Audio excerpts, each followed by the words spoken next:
Hello, I'm Rod White, the State President of the RSL, New South Wales branch, and I've been a member of the RSL for 45 years, and I've been an elected officer for at least 25, 26 years.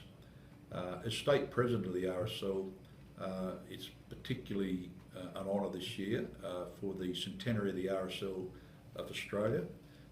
New South Wales branch of the RSL received its charter on Anzac Day 1917, but the RSL nationally was formed in 1916, and our origins were formed on the beaches of Gallipoli in those early days in German New Guinea in 1914, and the training in Egypt in 1914, early 15. And so these early casualties who came back to Australia in 1915, they quickly resolved that there was a need for an organisation to go to government and other agencies to ensure there was going to be support not only to themselves but to the following casualties coming back to Australia and their dependents.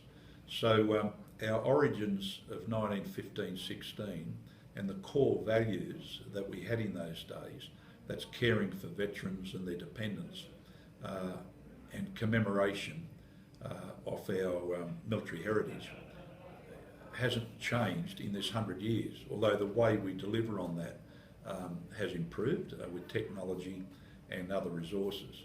But the core values of the RSL is care and commemoration, and through that we have many opportunities of providing accommodation for veterans, either in full care or independent living. We spend considerable time and effort in lobbying government at all levels, local, state and federal, for a better deal for our veterans, our men and women who served in the Defence Force and their dependents. But also we have always had a firm interest in those who are still serving in the Defence Force.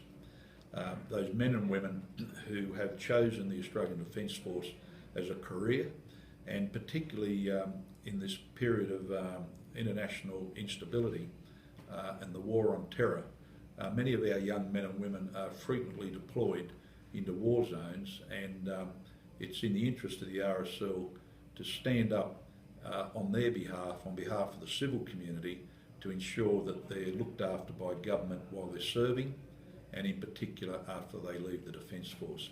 So as we move into a new century of service, we look back on a century of service to the nation by the RSL.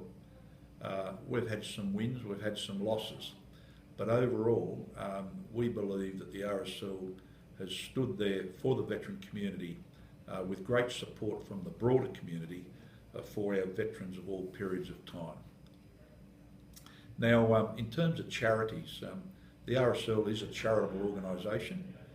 We provide charitable and welfare support to a broad range of clients in every possible way you can consider, whether it's accommodation, sustenance, assisting with the cost of utilities, any opportunity of supporting a veteran and his dependents or her dependents in a way that gives them a better lifestyle or overcoming social isolation.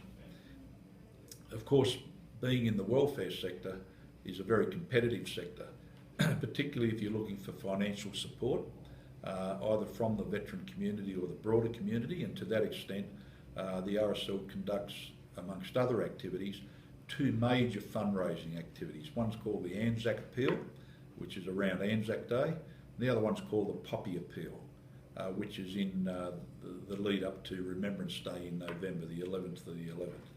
And we really turn to the broader community to support our aims and objectives by donating to RSL charities to assist us with those aims and objectives of caring for the veteran community. It's a very competitive field also, because the number of organisations that are out there wishing to support Australians at large, whether it was one particular sector or the other.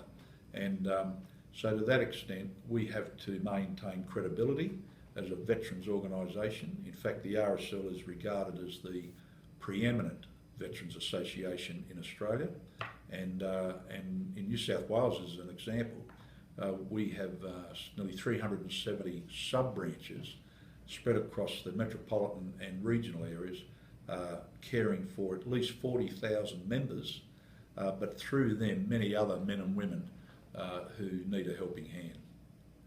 So that's a century of service, that bringing together community and corporate support to support the veteran community presents an opportunity for the future. And we move into our second century, still serving. That's our motto for the centenary. The RSL, a century of service to the nation and still serving. We're serving those who are serving in the Defence Force, and we're serving those who previously served in our Defence Force and turn to the RSL for a helping hand. Thank you, Mr. White.